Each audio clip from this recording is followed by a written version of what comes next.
The apartment in Chicago's Lincoln Park neighborhood had been split between us for exactly 7 months. 2 weeks, and for days, when I first realized I was in serious trouble. My name is James Hartley, and I pride myself on being rational. I work as a behavioral consultant for tech startups, analyzing data and patterns to solve human problems. I organize my life the way I organize spreadsheets, efficiently, logically, with clear categories and minimal overlap. At 31, I'd built a career, maintained a well-curated friend group, and established a dating routine that was casual enough to avoid complications but engaged enough to maintain my sense of normalcy until my roommate needed help. Everything worked perfectly. The roommate's name was Adrian Kessler. He was 29, worked as a freelance graphic designer, and had moved in through a mutual friend's referral when my previous roommate relocated for work. Adrian was the kind of person who filled space not by taking it up, but by warming it. His presence felt like a deliberate choice to be kind. Even in mundane circumstances, he had dark blonde hair that fell across his forehead in a way that suggested he'd combed it despite knowing it would fall back. His eyes were gray-green, the kind of color that shifted depending on light and mood. He moved through the apartment with the unself-conscious ease of someone comfortable in his own body, usually in well-worn jeans and vintage band t-shirts that had been loved so many times. The fabric was soft as water. For the first 7 months, I maintained appropriate boundaries. We established a cleaning schedule. We didn't cook in the kitchen simultaneously. We kept our social lives separate, meeting in the common areas only for brief, pleasant interactions that never stretched beyond genuine politeness. And then, on a Tuesday evening in late March, Adrian came home visibly upset. I noticed immediately because Adrian didn't usually show visible distress. He was the kind of person who experienced feelings privately, only occasionally letting something slip in a self-deprecating joke or a longer-than-usual shower. That particular Tuesday, he came through the door with the physical heaviness of someone carrying weight they hadn't quite learned how to put down. I was sitting on the couch finishing some work. In the moment Adrian closed the door, I knew something was wrong. His shoulders curved inward, his jaw clenched. He looked approximately 16 years older than usual. "Hey," I said, closing my laptop. "You okay?" Adrian paused, as if considering whether to pretend everything was fine. Then something in him seemed to crack slightly, and he said, "Not really, no. Want to talk about it?" I offered immediately, second-guessing the invitation. I wasn't the kind of person who invited emotional vulnerability. It wasn't cruelty, it was self-protection. But Adrian sat down on the opposite end of the couch, and words began pouring out. His boyfriend, the one I'd only met twice, whom Adrian had been dating for 2 years, had sent him a message. Not a call, not an in-person conversation, but a series of text messages explaining that he'd met someone else, that he was moving out of the apartment they shared in Pilsen, and that he thought a clean break was best for everyone. 2 years, Adrian repeated, his voice hollow. 2 years, and apparently I wasn't even worth a phone call? I asked clarifying questions. I made tea. I performed the duties of a caring roommate, but I maintained emotional distance, offering practical sympathy rather than genuine empathy. It was what I did. It was what kept me safe. Over the next few days, Adrian moved through the apartment like a ghost of himself. He didn't shower for 3 days. He called in sick to work twice. He sat on his bed. I could hear him through the thin walls, and I became aware of a sound I'd never heard before, Adrian crying. On the 4th evening, I found him in the kitchen making pasta with the kind of mechanical precision that suggested his mind was elsewhere. He'd lost weight already, his t-shirt hanging differently on his frame. "This is hard to watch," I said, surprising myself with honesty. "You're clearly suffering." Adrian looked up, his expression fragile. "I thought I was managing." "You're not," I said. "And you don't have to. Let me help. Actually, let me help. Not just the performative thing I've been doing." Something shifted in his face. "What do you mean?" I took a breath. This was crossing the line I'd established. But something about Adrian's broken expression made me decide the line needed crossing. "I mean, take the rest of the week off." I'm not going into the office. We're going to figure out what comes next. That week transformed into something I didn't anticipate. I used my analytical skills to create a practical plan for Adrian's emotional recovery, a structured schedule that combined necessary self-care with meaningful distraction. We created an agenda. Monday was grieving day, where Adrian was allowed to sit with the sadness. Tuesday was reclamation day, where we reorganized his bedroom and he unpacked boxes he'd been avoiding since he moved in. Wednesday was creation day, where Adrian worked on design projects for clients, reconnecting with work that brought him joy. But mostly, we talked. I learned that Adrian had moved to Chicago 10 years ago to pursue design and had slowly built a career that he loved. Creating branding for small businesses and nonprofits, he loved the way visual design could tell stories that words couldn't reach. He'd adopted a rescue dog 2 years prior, an anxious pit bull named Rosemary, who had apparently become his emotional anchor through the breakup. Rosemary, I discovered, was an excellent dog. I shared things too more than I usually did. I told Adrian about my career, about how I'd become so focused on identifying patterns that I'd stopped recognizing my own. I talked about my childhood, about a childhood accident that made me afraid of not being in control, about the way I'd learned to organize my emotions the way I organized everything else. That sounds lonely, Adrian said one evening as we sat on the apartment's small balcony. It is, I admitted, but it's safe. Is it though? Adrian asked quietly. It seems like you're just trading one kind of pain for another, the pain of losing control for the pain of never actually connecting. I didn't answer, but his words burrowed into me like something alive. By the following week, Adrian had stopped crying, but something had shifted between us. When our hands brushed in the kitchen, I felt it. When we sat close on the couch watching a movie, I was acutely aware of every point of contact. When Adrian looked at me with gratitude in his eyes, something in my chest performed an uncomfortable reconstruction, I realized, with the kind of certainty that felt both unwelcome and inevitable, that I had feelings for Adrian. Not the casual attraction I'd trained myself to recognize and compartmentalize, but something deeper and more dangerous.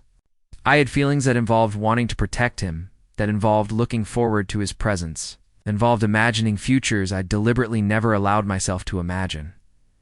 This was a problem. Adrian had just exited a 2-year relationship. He was emotionally vulnerable, and I had spent 15 years learning not to want things that couldn't be neatly managed and controlled. I did what I always did. I created distance. I started going into the office more. I made plans with friends. I was pleasant but cordial when we crossed paths. The professional warmth of a roommate who cared. About boundaries, Adrian noticed immediately, 3 weeks after his breakup.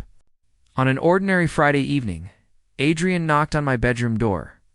I was in bed reading, and the sight of him in my doorway, hair still wet from the shower, wearing pajama pants and a soft-looking hoodie, felt like a minor crisis. Can we talk? Adrian asked. Actually talk, not the surface-level thing we've been doing. I wanted to say no. I wanted to maintain the carefully constructed wall. Instead, I said, of course. Adrian sat on the edge of my bed, maintaining a careful distance. I feel like something changed. After we got close, I don't know if I did something wrong or if you just... He paused. I don't know what happened. You didn't do anything wrong, I said carefully. Then what? Adrian's eyes searched mine. Because you've been basically avoiding me. And I feel like it's something I caused by being too vulnerable, too much of a mess. And it's not that, I interrupted. Adrian, you weren't too much. You were exactly right. That's the problem. Adrian looked confused. How is that a problem? I turned away, unable to maintain eye contact. Because getting close to you wasn't part of my plan. Because it makes me feel out of control, which terrifies me. Because I've spent my entire adult life ensuring I never had to want anything that could hurt me. And then you came along and I stopped, aware of how much I was revealing. And what? Adrian whispered. And you made me want something, I finished quietly. Specifically, you made me want you, in ways that I know I shouldn't, while you're healing from your breakup. There was a long moment of silence. I could feel Adrian processing this information, turning it over in his mind, the way he probably turned over a design concept before committing to it. "You're assuming I don't feel the same way?" Adrian said finally. My head snapped toward him. "What?" "I've been waiting," Adrian continued, his voice steady but vulnerable, "for you to figure it out. Ever since you decided to help me, ever since you actually let me see you." I know I was vulnerable. I was broken, but I wasn't blind. "And I'm not so fragile that your feelings would break me." "Adrian, I know it's complicated," Adrian said, moving closer. "But so is everything worth having, and I don't think I got saved by my boyfriend leaving just to miss the person who actually showed up. I wanted to create an argument for why this was impossible. I wanted to protect both of us from the vulnerability that genuine connection required. Instead, I found myself saying, "I don't know how to do this." "Neither do I," Adrian said. "But I think we figure it out together." When he kissed me, it was gentle a question, not a demand. It tasted like risk and possibility. It tasted like the exact opposite of control. The first month of our relationship was characterized by a strange duality. Genuine affection paired with my persistent anxiety about everything that could go wrong. I was, in many ways, a catastrophe waiting to happen. I'd never been in a serious relationship with another man. I'd never allowed anyone close enough to discover my vulnerabilities or limitations. And now I was attempting to build something real with someone I lived with, an apartment where there was nowhere to hide. Adrian, fortunately, was patient. He understood perhaps more deeply than I did that love wasn't something you could organize into a spreadsheet or manage through careful planning. Love was fundamentally uncontrollable, which meant it required the exact thing I'd spent decades learning how to avoid: trust. The first real test came when my family called. My parents were traditional in the kind of quiet way that caused more damage than explicit rejection. They'd never said they wouldn't accept me being gay, but they'd also never created space for that identity to exist. My older sister was married with 2 kids. My younger brother was engaged, and I was the perpetual neutral party, the one who arrived at holidays without a +1, who deflected questions about dating, who maintained the fiction of a life, carefully curated to exclude genuine love. Adrian had been designing a website in the living room when my mother called. I stepped into my bedroom to take the call, but Adrian's presence in the adjacent space made me hyper-aware of how carefully I was performing normalcy. "James, we haven't seen you in ages," my mother said by way of greeting. "Your father and I are thinking of hosting Easter dinner.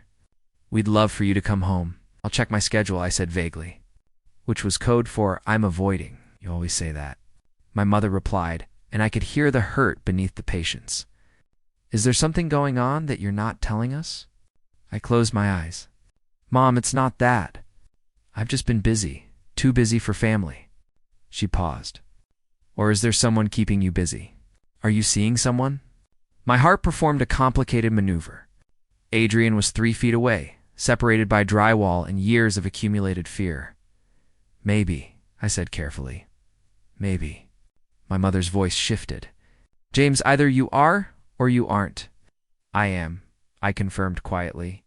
"I am seeing someone." It was a long pause. Is she?" She didn't finish the question, but I understood what she was asking. Is it a woman? Is it someone appropriate? Is it someone we can understand? "It's a he," I said. "I'm seeing a man. His name is Adrian." Another silence, longer this time, Mom. I prompted. "I see," she said, and her voice sounded strange, compressed somehow, as if she was holding back something. "And your father? He doesn't know?" "Not yet," okay, my mother said, and I recognized the tone. She was going to be the interim processor, the one who would manage my father's reaction before presenting it to him. "Do you want to tell him, or would you prefer I?" "I think I should tell him," I said. "That's probably best," my mother agreed. She paused. "James, I want to meet him, Adrian. I want to meet your boyfriend." The word sounded unfamiliar in her mouth, but her willingness to speak it at all felt momentous. After I hung up, I sat on my bed for several minutes before returning to the living room. Adrian was still working, but he looked up the moment I reappeared. "You told her," Adrian said. It wasn't a question. "How did you know?" "Because you have that expression you get when you've done something that terrifies you," Adrian said gently. "The expression you had when you first told me you had feelings for me." "How did she react?" Better than I expected, I admitted, sitting beside him on the couch. But now I have to tell my father, and that's different? Adrian supplied. Yeah, but you can do it. How are you so sure? I asked. Adrian closed his laptop and turned to face me fully. Because you've already done the hardest part. You admitted it to yourself, then to me, then to your mother. You already know who you are. Now you're just extending your family the courtesy of actually knowing you. I wanted to believe that was true. But I also knew that my father had spent my entire life subtly encoding his expectations that I should be stronger, more decisive, less sensitive, that I should date women and produce grandchildren and continue the Hartley family legacy in the prescribed manner. Being gay wasn't just a deviation in his worldview. It was a personal disappointment. My family wants to meet you, I said, instead of voicing those fears. At Easter? Are you comfortable with that? Adrian smiled. I would be honored, but only if you're ready. I'm not sure I'll ever be ready, I admitted, but I think I should do it anyway. Yeah, Adrian agreed, pulling me closer. I think you should too. The conversation with my father happened 2 weeks later. After he'd clearly been briefed by my mother and had prepared his response, we spoke on the phone while I sat in my car. Unable to take the call at home, I needed the privacy of my own space to fall apart if necessary. Your mother mentioned you're seeing someone. My father said without preamble. Yes, I confirmed. His name is Adrian. We're living together. I could hear my father processing this. How long we've been roommates? For 8 months? We've been in a relationship for a month, and this is serious. It's becoming serious, I said carefully. I care about him very much. Another pause. James, I'm not going to pretend I'm thrilled about this. It's not what I expected. But you're my son, and I want you to be happy. If this Adrian makes you happy, then I'm willing to try. It wasn't a full acceptance, but it was an opening. And for my father, an opening was a significant gesture. Thank you, I said, and I meant it. I'd like you to meet him. The month leading up to Easter was spent in a state of nervous anticipation. Adrian helped me prepare, which meant he prepared me for every possible scenario and failure point. He also prepared himself, which involved him asking me detailed questions about my family's expectations, values, and communication styles. Your father is going to want to assess whether I'm stable, Adrian said one evening, lying in my bed while I sat at my desk pretending to work. He's going to look at my career and think it's unstable because I'm freelance. He's going to wonder if I'm turning you gay, as if that's something anyone can do to anyone else. He's going to want to know what my long-term prospects are. How are you so good at this? I asked, turning to look at him. Because I grew up with divorced parents who both came out, Adrian said. I've watched them navigate family acceptance. I've seen what works and what doesn't. The most important thing is to be honest, be kind, and don't let anyone shame you for what you feel. When we arrived at my parents' house for Easter, my mother hugged Adrian with genuine warmth. My father was more reserved, but he shook Adrian's hand firmly and said, "We've heard good things." Dinner was tense but navigable. My father asked about Adrian's work, about his family, about his intentions, toward me in a roundabout way that made my mother roll her eyes.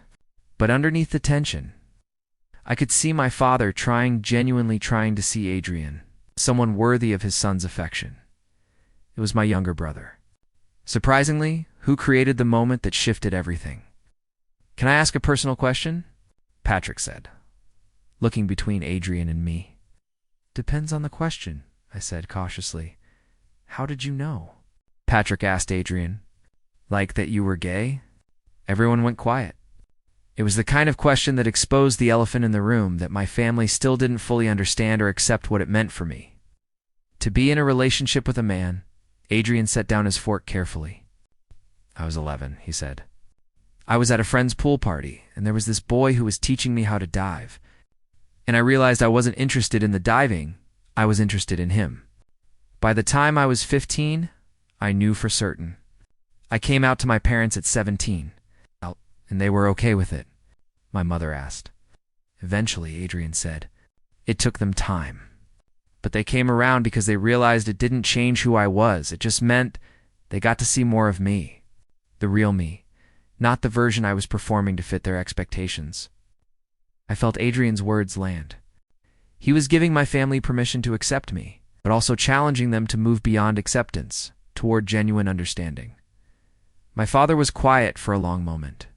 Then he said, "I realize I don't know much about the gay community, about James being gay, and I'm sure I'm going to make mistakes, but I'm trying, and I appreciate you being patient with us while we learn." It wasn't the full-throated acceptance that would have made everything perfect, but it was genuine effort. It was growth. After dinner, while my mother and Adrian were in the kitchen, my father pulled me aside. "He's a good man," my father said quietly. "Adrian, I can see why you care about him." "Thank you," I said, surprised by the emotion in my throat. "I'm sorry," my father continued, "that it took you finding someone to make me realize I wasn't seeing you clearly. You shouldn't have had to wait this long to be able to be yourself around me." I wanted to respond, but I was crying, and my father pulled me into an embrace that felt like apology and acceptance combined. That night, back at the apartment in Chicago, Adrian and I lay in bed, and I felt the weight of the month settling off my shoulders. "That wasn't as bad as it could have been," Adrian said. "Your emotional intelligence is exhausting," I replied. Adrian laughed. "I know, but you love me anyway." I paused, registering what he'd said. "I do love you. I didn't expect to feel this way about anyone. What changed?" Adrian asked, his hand finding mine in the darkness. "You," I said simply. "You changed what I thought was possible. You made me believe that being fully known by someone wasn't actually dangerous, it was necessary." Adrian was quiet for a moment. "I think there's something you should know," he said finally. My chest tightened. Something about the tone of his voice suggested this was important. "My ex," Adrian continued, "reached out to me last week." I went very still. "What?" "He wants to meet," Adrian said. "He said he made a mistake, and he wants to talk about the possibility of getting back together." Every protective instinct I'd developed came online simultaneously. "Are you considering it?" "No," Adrian said immediately. "But I wanted to tell you. I wanted to be honest about it." "Why does he think reaching out now would change anything?" I asked, my voice more sharp than I intended. "Because he probably doesn't know that I'm in a relationship," Adrian said calmly. "Because he probably thinks showing up and expressing regret would be enough." "And is it?" I pressed. "Are you tempted?" "James, no," Adrian said, turning to face me in the darkness. "But I understand why you're scared. You've just started trusting that this works, and now someone from my past is complicating things. Can I ask you something?" I said, "Of course." "When you were with him, did it feel the way this feels?" I asked. "Did he help you grow? Did he actually know you?" "No," Adrian said. "Not like this. With him, I was performing a version of myself that fit what he needed. With you, I'm actually myself." I wanted to believe him. I wanted to trust that what we had was real and sustainable. But I also knew how easily attraction could become habit, and how easy it was to mistake history for love. "Meet with him," I said. "What?" Adrian sat up. "No, absolutely not. Listen," I said, sitting up as well. "If you don't, you'll always wonder. And I don't want you to resent me for being the person who kept you from closure. So meet with him, get answers, and then come home and decide whether you want to be here." "James, I already know what I want." "You think you do?" I interrupted gently. "But you need to be sure. For both of us." The following week was torture. Adrian met his ex at a coffee shop downtown. He returned 3 hours later with a complicated expression that I couldn't quite parse. "How was it?" I asked from the couch, where I'd been pretending to work while actually reorganizing my thoughts and obsessive patterns. Adrian sat down slowly. He wanted to get back together. He said he realized he'd made a terrible mistake, that he missed me, that he wanted another chance. Oh, my stomach dropped. And I told him no, Adrian said. I told him that whatever we had is in the past, that I'm with someone else now. Someone who actually sees me, actually chooses me every day, instead of just defaulting to me. "You're sure?" I asked, needing to hear it clearly. I'm positive, Adrian said. But I also need to tell you something that scared me in that meeting. When he was expressing regret, when he was trying to win me back, I felt this flash of relief, like it would have been easier to just accept his apology and go back to what was familiar. I nodded, understanding what he was saying. But then, I thought about coming home to you, Adrian continued. I thought about how you challenge me, how you make me want to be braver, how it's harder with you, but it's also realer. And I realized that easy isn't what I want. I want this. I want you. I'm terrified, I admitted. Of messing this up? Of not knowing how to do this? Good, Adrian said, moving closer. That means it matters. That means you're not going to take it for granted. I love you, I said, saying the words fully for the first time, not in response to something he'd said, but as a complete declaration. I love you in a way that makes me want to be better. I love you in a way that terrifies me, but I'm choosing that terror because choosing you is worth it. Adrian kissed me then, and it felt like a promise. Not the kind of promise that life wouldn't be complicated or difficult, but the kind of promise that we would navigate the complexity together over the next month. Something shifted in how I moved through the world. I began telling people about Adrian without equivocation. When I ran into a colleague at the grocery store and she asked what I'd been up to, I said, I'm actually in a relationship, and I'm really happy. When my mother suggested I might want to bring someone home, I said yes immediately, instead of offering excuses. I also, in a moment of significant vulnerability, booked an appointment with a therapist. I wanted to understand why I'd spent so many years building walls. I wanted to unpick the patterns that had taught me. Control was safety. I wanted to become someone worthy of Adrian's consistent belief in me. It was in a therapy session.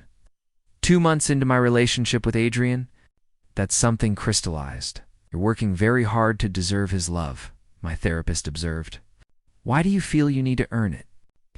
Because I was almost not ready for it, I said. Because I came so close to pushing him away completely, and I don't want to waste what he's offering. But love isn't a currency, my therapist pointed out. It's not something you earn through good behavior. It's something you accept.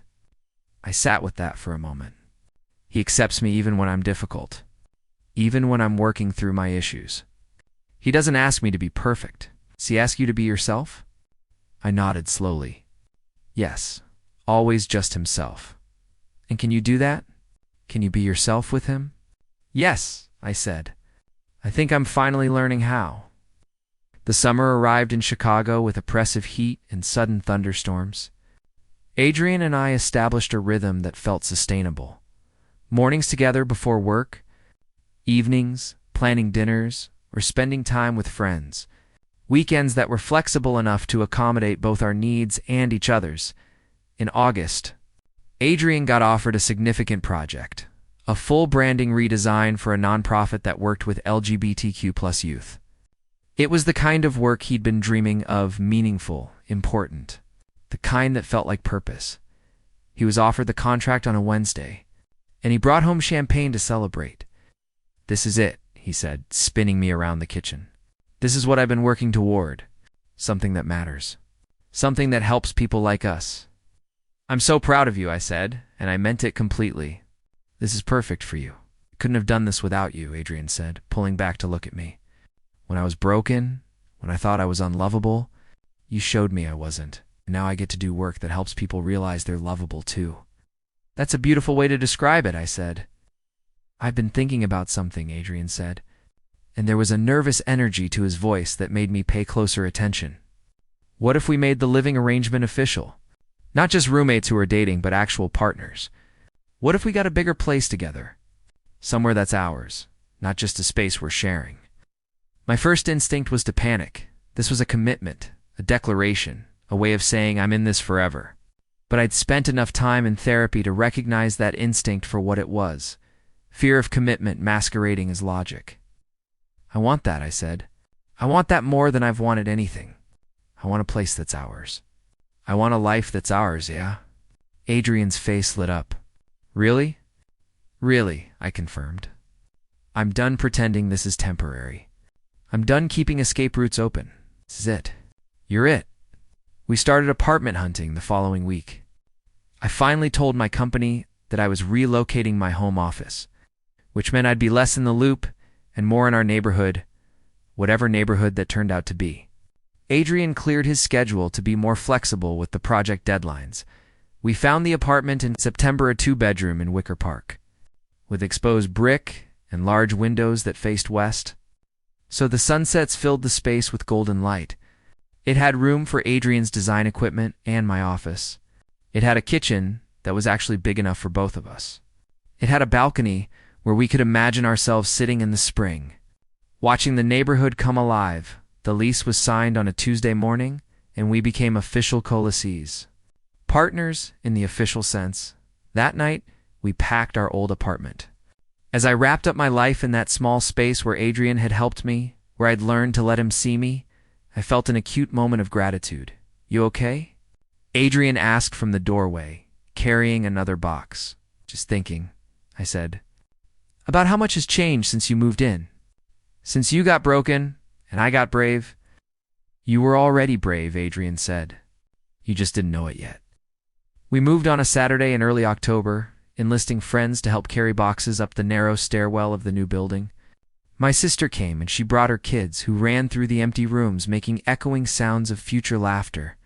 Alina, Adrian's best friend, came with her girlfriend, and they organized the kitchen with the kind of efficiency that suggested they'd done this many times before.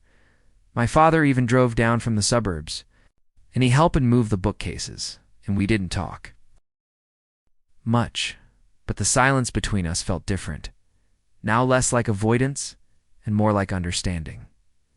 By evening, when everyone had left and Adrian and I stood in the middle of our living room surrounded by boxes, I felt something settle in my chest that I could only describe as peace. "We did it," Adrian said, wrapping his arms around me from behind. "We have a place." "We have a place," I repeated. "We have a life." "I want to ask you something," Adrian said, and his voice carried that nervous energy again. "But I want to do it properly. So I'm going to wait. I'm going to wait until the place is unpacked and feels like home. And then, maybe at the holidays, I'm going to ask you something important. Is it what I think it is?" I asked. "Probably," Adrian said. "Are you going to say yes?" "Yes," I said. "I'm going to say yes to whatever you're asking, even if you don't know what it is." "Especially then," I said, "because you've taught me that love doesn't require control or certainty. Love requires trust." Adrian turned me around and kissed me, and it felt like the beginning of something real, not the tentative beginning I'd allowed myself when we first acknowledged our feelings, but a genuine, solid beginning to a future I'd stopped being afraid of. That winter, the apartment transformed. Adrian's design work covered one wall of the second bedroom, mood boards and color studies, and the gradual evolution of his branding project. My books filled the shelves in the living room. We created spaces that were distinctly ours, but also distinctly separate. We understood that part of what made us work was honoring our individual needs for identity and creative space. In December, Adrian took me to a restaurant overlooking the Chicago River. The city was decorated for Christmas. There was snow beginning to fall, the kind that felt gentle and promising rather than harsh. "I didn't want to wait until the holidays," Adrian said, and he was nervous. I could see it in the way his hands shook slightly as he reached into his pocket. I couldn't wait. He pulled out a small box, and inside was a ring, not ornate or traditionally masculine, but beautiful in its simplicity. Silver with a single stone that caught the light. "James Hartley," Adrian said, his voice carrying the kind of clarity that suggested he'd written this speech and committed it to memory. "I want to spend my life with you. I want to wake up next to you and know that you choose me. I want to build with you, create with you, become better with you. Will you marry me?" I was crying, and I didn't care that people at nearby tables were starting to look over. I said yes. I said it multiple times with absolute certainty, without a single moment of doubt or fear about control or the future. "Yes, yes, yes," I said. "I love you. I'm going to marry you." When we left the restaurant, we walked along the river, and I called my parents. My father answered, and I heard him tell my mother, "He's engaged." I heard my mother cry. I heard my father exhale like he'd been holding his breath for months. "I'm happy for you, son," my father said. "I'm really happy for you." I believed him. The wedding was small, just our closest family and friends. It's gathered in a loft not far from our apartment. Adrian designed the invitations himself. I wrote the vows. In my vows, I said, "Adrian, you taught me that love isn't something you control or organize or manage. Love is something you surrender to. You taught me that being fully known by someone isn't dangerous. It's the only thing that actually matters. Thank you for being patient while I learned that. Thank you for never giving up on me, even when I was trying to give up on myself." Adrian's vows made everyone cry. "James, you showed me that sometimes